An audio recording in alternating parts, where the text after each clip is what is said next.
Hello there, beautiful people. Thank you so much for tuning into Mentium, the podcast that takes you on a journey to unlock the full potential of your mind. My name is Majama. I will be your host and your guide on this adventure into the fascinating realm of mindset, mental fitness, and personal growth. In each episode, I dive deep into the intricacies of the human mind, exploring the power of positive thinking, resilience, and the strategies to cultivate a mindset that propels you towards success. So, buckle up for a journey of self discovery, empowerment, and transformation. Get ready to unleash the power of your mind with Mentium. Hello, and welcome to another episode of Mentium. Thank you so much for joining me one more time. I am always pleased and honored to have you around at the release of every new episode. In episode 18 and 19, we were talking about purpose, goals, and the price to pay to get what we want. Now, today, we are tackling a topic that many of us struggle with. And it is something that if we don't take care of, can really cancel all the efforts that we put in finding our purpose, setting our goals, and paying the price. And that is procrastination. We all know the feeling of putting off tasks until the last minute. But why do we do it? And how can we overcome it? But let's start with the definition. Procrastination is the act of delaying or postponing tasks. It is a universal experience, and almost everyone has procrastinated at some point in their lives. But it becomes a problem when it starts affecting our productivity, mental health, and overall quality of life.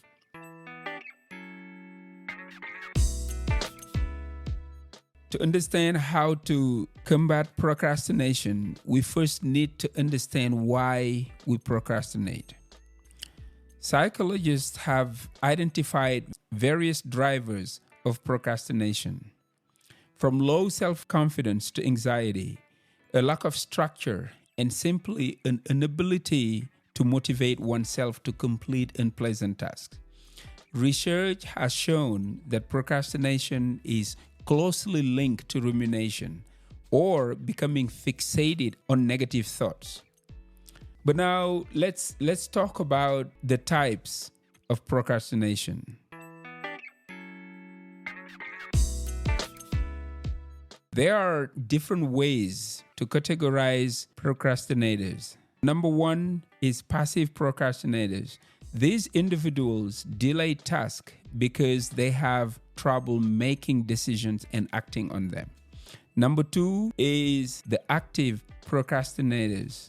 These individuals delay tasks purposefully because working under pressure allows them to feel challenged and motivated. Others define the types of procrastinators based on different behavioral styles of procrastination. Number one, here we have the perfectionist. This person puts off tasks out of fear of not being able to complete them perfectly. Number two, the dreamer. This person puts off tasks because they are not good at paying attention to detail. Number three is the defier, who doesn't believe that someone should dictate their time schedule. Then we have the warrior, who puts off tasks out of fear of change or leaving the comfort of the known. And number five, we have the crisis maker. This person puts off tasks because they like working under pressure. Then finally, last but not least, we have the overdoer.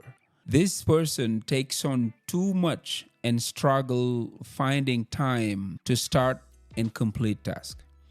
You see, understanding these underlying causes and types is the first step towards addressing procrastination. Now let's talk about the effect, or shall I say, the negative effects of procrastination.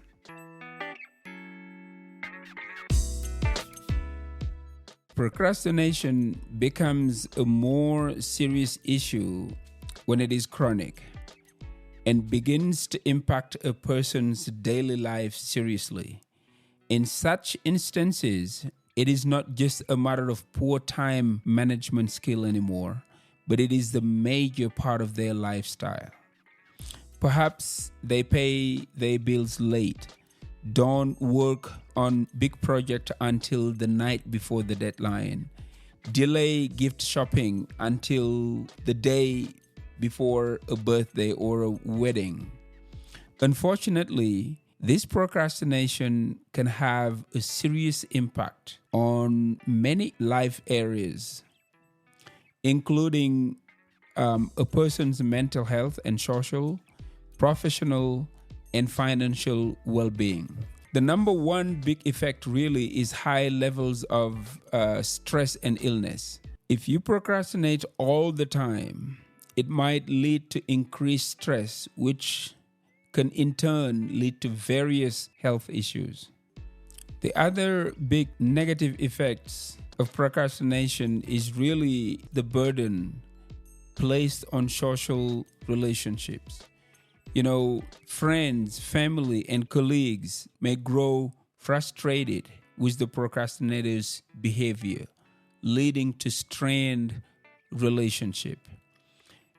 Number 3, resentment. You might find your friends, family, and co-workers start to resent you because of constant delays and last-minute rush. This will create disappointment from those who depend on the procrastinator. Clearly, procrastination is something we need to address. So how do we overcome it? Let's talk about that in a minute. Now, here are a few effective strategies to help you beat procrastination. Number 1 is to set clear goals. Break your task into smaller, manageable goals. This makes them less overwhelming and gives you a sense of accomplishment as you complete each one. Prioritize tasks. Use techniques like the Eisenhower matrix to prioritize tasks. Focus on what's urgent and important first. Number 3, create a schedule. Plan your day and allocate specific time slot for each task. Stick to your schedule as much as possible to build a routine. Number 4, eliminate distractions. Identify what distracts you and find ways to minimize these distractions. This could mean turning off notifications, creating a dedicated workspace, or setting specific times for breaks. Number 5, use tools and techniques.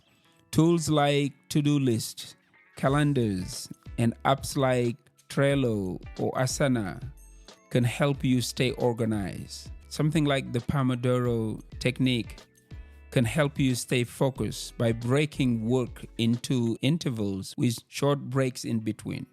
Number 6, practice self-compassion. Don't be too hard on yourself if you procrastinate. Acknowledge it, learn from it, and move on. Beating yourself up only adds up to the stress and can make procrastination worse. Number 7, find accountability. Share your goals with someone who can hold you accountable. This could be a friend, family member, or a coach like myself. Number 8, set up a reward system for when you complete tasks. This provides extra motivation to get things done. Implementing these strategies can make a significant difference in your productivity and overall well-being. Remember, overcoming procrastination is a process. It's okay to take small steps.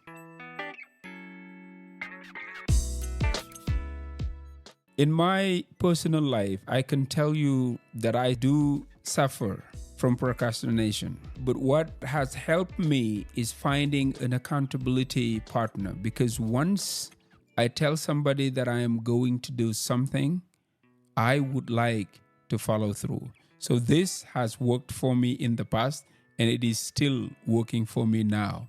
For instance, when I was writing my book, I can say that this book really started back in 2013 when I was writing a blog.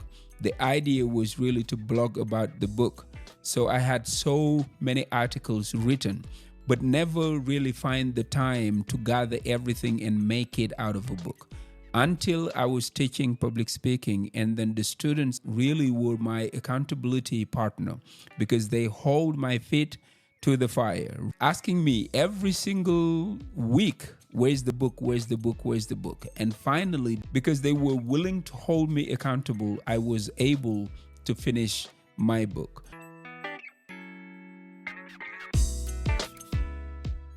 To wrap up this episode, I just would like to say that procrastination is a common challenge, but it's one we can overcome with the right strategies and mindset.